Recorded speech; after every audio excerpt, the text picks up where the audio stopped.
Kashmir to Kanyakumari, लहान मुलापासून ज्येष्ठ नागरिकांपर्यंत या देशाला माहिती आहे राष्ट्रवादी काँग्रेस पक्ष म्हणजे आदरणीय पवारसाहेब आणि आदरणीय पवारसाहेब म्हणजे राष्ट्रवादी काँग्रेस पक्ष. आणि स्थापनेपासून आपल्याला सगळ्यांनाच माहिती आहे की त्यांनी स्वतः तो पक्ष स्थापन केला आहे. ते फाउंडिंग मेंबर आणि नेते आहेत त्या पक्षाचे. आणि आज महाराष्ट्राचे मुख्यमंत्री म्हणतात तसं एक अदृश्य शक्ती आहे. आता ती कॉस्मिक आहे का न्यूक्लिअर आहे का कोण आहे मला माहिती नाही, पण कुठली तरी अदृश्य शक्ती आहे. मी सायन्सची विद्यार्थी आहे त्याच्यामुळे अशी एनर्जी कुठली आहे आपल्याला माहिती नाही, पण अदृश्य शक्ती आहे असं मुख्यमंत्री म्हणतात. आणि त्या अदृश्य शक्तीप्रमाणे हा राज्य चालतं. आमच्या माहितीप्रमाणे राज्य आणि देश हा संविधानाने चालला पाहिजे, पण आता अदृश्य शक्ती चालवते असं मुख्यमंत्री म्हणतात.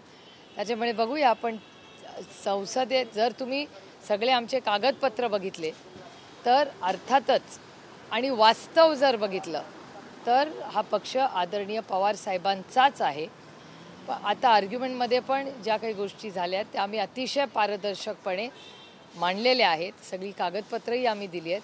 आम्हाला न्याय मिळेल अशी आमची अपेक्षा आहे. पण मी समजा जे अदृश्य शक्तीबद्दल तुम्ही बोलताय, निकाल जर तुमच्या विरोधात गेला तर मग काय? जर तरची उत्तरं मी देत नाही. तुम्ही निकाल येऊ द्या, पण माझा संविधानावर विश्वास आहे. संविधानाच्या चौकटीत राहूनच जर निर्णय घेतला तर तो अर्थातच आदरणीय पवार साहेबांच्याच बाजूनी लागेल. उद्यापासून अधिवेशन सुरू होत आहे. बजेट अधिवेशन आहे. राजकीय एकतर लोकसभेच्या निवडणुकीच्या आधीच हे शेवटचं बजेट अधिवेशन असेल. वारंवार जे वेगवेगळे केंद्र सरकारकडनं वेगवेगळे आश्वासनं दिली गेली त्याच्यात अजून भडीमार होईल अशी एक शक्यता वर्तवली जाते या बजेटच्या माध्यमातून. एक महिला म्हणून, एक संसदीय सदस्य म्हणून तुम्ही या बजेटच्या कडे कशा स्वरूपात? एक तर हे इंटरिम बजेट आहे, 3च महिन्याचे, फुल बजेट नाही. इलेक्शनच्या आधीचा बजेट आहे. त्याच्यामुळे आता किती काय बजेटमध्ये होईल आत्ता सांगता येणार नाही, पण हे इंटरिम बजेट आहे, हे फुल बजेट नाही. कारण आत्ता लोकसभेचं इलेक्शन आहे. इलेक्शन झाल्यानंतर फुल बजेट येईल. त्यामुळे आता केंद्र सरकार काय या इंटरिम बजेटमध्ये करतं हे सांगता येत नाही, कारण का ते फक्त 3च महिन्यासाठीचं हे बजेट आहे. भुजबळ काल बोलत होते आणि त्यांना स्पष्ट केलं की मुख्यमंत्री कुठल्याही प्रकारे विश्वासात न घेता काम करत आहेत. खास करून ज्या पद्धतीनं प्रमाणपत्राचं वाटप ते अध्यादेश देणं असेल आणि त्यामुळेच आपण कुठेतरी राजीनामा देखील दिला होता असं देखील त्यांना म्हणून केलं. हे दुर्दैव आहे की आदरणीय पवार साहेबांच्या वयाचे जवळपास आदरणीय भुजबळ साहेब आहेत. ते माझ्या वडिलांच्या वयाचे आहेत. आणि साधारणपणे आपण बघताय की गेले अनेक वर्ष महाराष्ट्रातून शून्यातून भुजबळ साहेबांनी नेतृत्व केलं. महाराष्ट्राची अनेक वर्ष सेवा केली. आणि ह्या पार्श्वभूमीवर या इतक्या ज्येष्ठ नेत्याचं जर कॅबिनेटमध्ये ऐकत जात नसेल ह्या ट्रिपल इंजिनच्या खोके सरकारमध्ये, तर भुजबळ साहेबांचा हा खरं तर अपमान आहे की दुर्दैव आहे की इतक्या ज्येष्ठ नेत्यांचं आज त्यांच्या कॅबिनेटमध्ये ऐकलं जात नाहीत. अनेक वेळा राऊत साहेब जे बोलतात ते लोकांना आवडत नाही, पण संजय राऊतजी म्हणतात की एक गँगवॉर चालली आहे या कॅबिनेटमध्ये.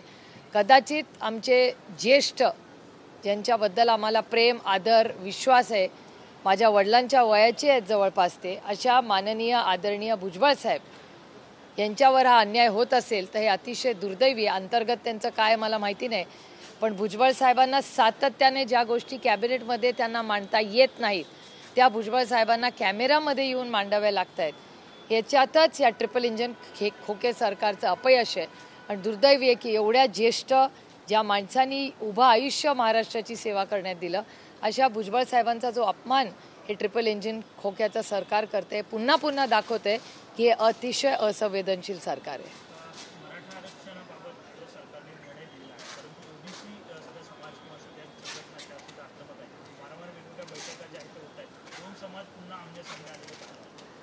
राष्ट्रवादी काँग्रेस पक्षाची पहिल्यापासून गल्लीपासून दिल्ली म्हणजे ऑन रेकॉर्ड पार्लमेंटमध्ये आम्ही तेच बोलतो, महाराष्ट्रात फील्डवर आम्ही तेच बोलतो. मराठा, धनगर, लिंगायत आणि मुस्लिम समाजाच्या आरक्षणाच्या बाजूनी आम्ही पूर्ण ताकदीने आहोत. आमचं सरकार आता आलं तर लगेच आम्ही ते निर्णय घेऊ. आणि आत्ता जे सरकार आहे केंद्रात आणि महाराष्ट्रात त्या दोन्ही सरकारांनी जर मराठा, धनगर, लिंगायत आणि मुस्लिम समाजाच्या आरक्षणाची मागणी केली तर आम्ही पूर्ण ताकदीने, जरी आमचे राजकीय मतभेद असले तरी मराठा, धनगर, लिंगायत आणि मुस्लिम समाजाच्या आरक्षणाला आम्ही पूर्ण ताकदीने आम्ही सहकार्य करू आणि त्यांच्या बाजूनेही मतदान करू, सरकारच्या बाजूने. नेते असं म्हणतायत की आता वेळ आलेली आहे आली आहे अशी की सगळ्या ओबीसी समाजातल्या लोकांनी एकत्रित होऊन एक वेगळा राजकीय पक्ष स्थापन करावा आणि त्याचं नेतृत्व सुद्धा ओबीसी नेत्यांनीच करावं. कोण वाटतंय तुम्हाला असा एखादा ओबीसी नेता, असा एखादी ओबीसी चेहरा दिसतोय? मला असं वाटतं अनेक समाजात, महाराष्ट्रात, देशात अनेक कर्तृत्ववान लोक आहेत. त्याच्यामुळे नेतृत्व करायला कुठेच कमतरता महाराष्ट्रात आणि देशात आपल्याला दिसणार नाही. पण ज्या पद्धतीने एवढी अस्वस्थता आज लोकांमध्ये दिसते, मग आरक्षण असेल, महागाई असेल, बेरोजगारी असेल, असे एवढे मोठे गंभीर प्रश्न आज राज्य आणि देशाच्या समोर आहेत. त्याच्यामुळे त्याचा अर्थच हा होतो की 200 आमदार असूनही, 300 खासदार असूनही आज हे पूर्णपणे या सरकारचं अपयश आहे. झारखंडचं सोरेन काल 2 दिवसापासून त्या म्हणजे नॉट रिचेबल आहे. एका बाजूला ममता बॅनर्जीची भूमिका, दुसरीकडे नितीश कुमार यांचं जाणं आणि आता परत एकदा सोरेन यांच्या बाबतीत तर्कवितर्क चर्चा सुरू आहे. मुळात इंडिया अलायन्स तोडफोड होत जाणं हे कशा स्वरूपात पाहताय? मला वाटतं आईस म्हणजे इन्कम टॅक्स, CBI आणि ED जो झारखंडच्या मुख्यमंत्र्यांच्या विरोधात ज्या पद्धतीने त्यांच्या मागे सरकार लागले, नक्की आपल्याला इथे बसून मला फारशी माहिती नाही. मी मतदारसंघातून आत्ताच आले पण आणि मी आज दुपारून दिल्लीला चालले कारण का उद्या पार्लमेंट सुरू होते. मी फारशी काही माहिती घेतली नाही पण दिल्लीला गेल्यावर जरूर झारखंडमध्ये काय होतं ह्याची माहिती नक्कीच घेऊ. आणि दीदींबद्दल त्याच्याबद्दल आमच्या मनात तीळ मात्र शंका नाही. दीदींनी जो निर्णय घेतला आहे तो त्यांच्या राज्यापुरता घेतलेला आहे. त्या इंडिया अलायन्समध्ये कायमही राहतील. आणि नितीश कुमारांची जो निर्णय घेतला तो अर्थातच त्यांचा वैयक्तिक निर्णय. काय तिथे बिहारमध्ये आहे परिस्थिती मला माहिती नाही पण मला श्री अमित शाह यांचं एक स्टेटमेंट आठवतं आहे जे कदाचित तुमच्या चॅनलवर पाहिलं असेल किंवा सोशल मीडियावर फिरतंय की आज भारतीय जनता पक्षाला नैतिकता राहिलेलीच नाही. सत्तेसाठी ते काहीही करतील.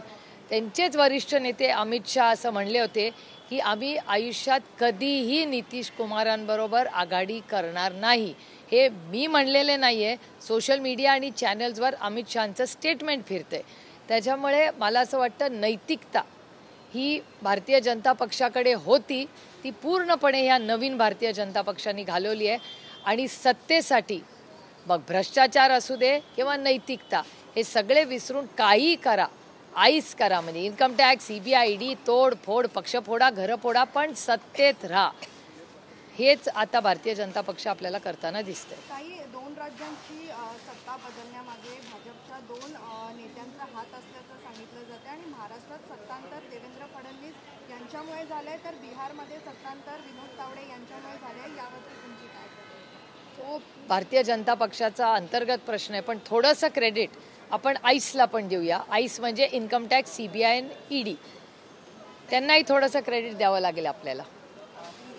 27 फेब्रुवारीला राज्यसभेच्या 6 जागांसाठी मतदान होतं आहे. आपली काही जागा आहे ही आता रिक्त होती आहे. काय राज्यसभेच्या या 6 जागांबद्दल काय चित्र दिसून येतं? मला असं वाटतं साधारणपणे महाराष्ट्राची पद्धत अशी आहे की फार वेळा आपण इलेक्शन घेत नाही, साधारण चर्चेतून मार्ग निघतो. त्याच्यामुळे बघूया आता काय होतं पुढच्या काही दिवसात. एक शिवसेना आणि राष्ट्रवादी हे 2 वेगवेगळ्या गटांमध्ये विभाजित झाल्यामुळे आपल्या वाट्याला काही जागा येऊ शकतात? हे अदृश्य शक्तींनी ठरवलंच आहे की महाराष्ट्राचं महत्त्व कमी करायचं. त्यामुळे अदृश्य शक्ती ही महाराष्ट्राची तोडफोड कर, मराठी माणसाचा अपमान कर, हीच चाललेलं आहे. कारण का महाराष्ट्राचं महत्त्व कमी करण्याचं पाप हे अदृश्य शक्तीकडून होत आहे. आणि दुर्दैवाने जे सत्तेमध्ये आहेत त्यांना ते मान्य आहे, ते मला तरी मान्य नाही. त्याच्यामुळे महाराष्ट्राच्या अस्मितेसाठी आणि स्वाभिमानासाठी आमची लढाई त्यांच्यावर काली होती, आजही आणि उद्याही राहील. पेडणेकर आज चौकशीला गेल्या. रोहित पवार देखील 2 दिवसानंतर जाणार आहेत. काल रवींद्र वायकर होते, आज संजय राऊतांचे भाऊ देखील चौकशीसाठी हजर झाले.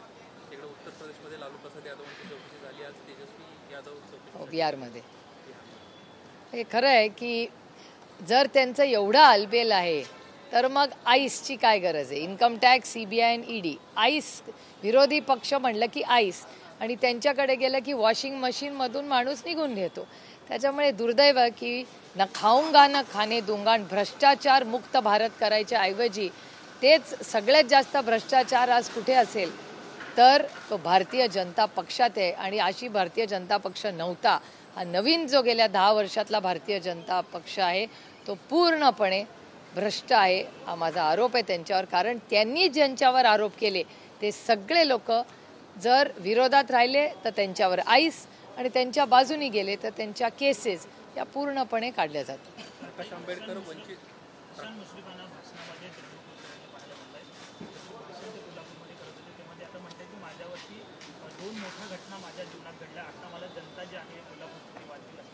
मला असं वाटतं ह्याचं उत्तर समरजित घाडगेंना विचारा. कारण का समरजित घाडगे जवाब दो की मुश्रीफ साहेबांना रडू आलं याचं कारण काय. कारण का भारतीय जनता पक्ष आणि समरजित घाडगेंनीच मुश्रीफ साहेबांवर आरोप केले. त्यांच्या मागे काय ईडी CBI जे काय लावायचं लावलं. त्यानंतर त्याच समरजित घाडगेंना आज मान्य आहे. कारण का मुश्रीफ साहेब पालकमंत्री आहेत कोल्हापूरचे. त्याच्यामुळे ह्या सगळे जे कोल्हापूरचे प्रश्न तुम्ही विचारताय हे भारतीय जनता पक्ष आणि समरजित घाडगेंना विचारा की नक्की भ्रष्टाचाराचं काय बाबा. जेव्हा मुश्रीफ साहेब आमच्याबरोबर होते तेव्हा ते भ्रष्ट होते. आता भारतीय जनता पक्षावर गेले तर भ्रष्ट नाहीत. याचा अर्थ हेच होतो की तुम्ही विरोध केला तर तुम्ही भ्रष्टाचारी आणि त्यांच्या बाजूनी गेला तर भ्रष्टाचार मुक्त. त्याच्यामुळे ह्या सगळे जे तुम्ही मुश्रीफ साहेबांबद्दल जे प्रश्न विचारलेत हे तुम्ही कृपा करून भारतीय जनता पक्ष आणि समरजित घाडगेंनाच विचारा. प्रकाश आंबेडकरांना इंडिया आघाडीत घेण्यासाठी सातत्यानं इंडिया आघाडीकडून प्रयत्न होत आहेत. खास करून शरद पवारांनी देखील म्हटलं होतं की आपल्यासोबत आलं पाहिजे. असं असताना त्यांची इंडिया आघाडी विरोधात जी मतं जी आहेत ती खूप तीव्र आहेत. खास करून काँग्रेसबाबत बोलताना ते स्पष्ट म्हणाले की काँग्रेसला कोणत्याही त्यांना मतदान करू नका. कारण की काँग्रेस जर सर्व जागा लढणार असेल तर निम्म्यापेक्षा जास्त देखील ठिकाणी ते डिपॉझिट त्यांचं जप्त होईल. सातत्यानं विरोधातली भूमिका सांक्षिक भूमिका नाही का वाटत. असं नाही, चर्चा चालू असतात, लोकांची मतं असतात. आमच्या मताप्रमाणे हा देश लोकशाहीने चालला पाहिजे. त्याच्यामुळे आम्ही लोकशाही पद्धतीनेच काम कालही केलं, आजही करू आणि पुढेही करत राहू. त्याच्यामुळे जर प्रकाशजींचं काही मत असेल तर अर्थातच ते आम्ही ऐकून घेतलं पाहिजे आणि चर्चा ही आमच्याकडून पूर्ण प्रयत्न प्रकाशजींकडे होतील. कारण का प्रकाशजी हे राज्याचे नाही देशाचे मोठे नेते आहेत. त्याच्यामुळे त्यांचं मार्गदर्शन हे इंडिया आघाडीसाठी महत्त्वाचं आहे आणि आमचे प्रयत्न आहेत आणि आमची इच्छा आहे की त्यांनी आम्हाला फक्त महाराष्ट्रात नाही पण देशात आणि पार्लमेंटमध्ये आम्हाला मार्गदर्शन करावं.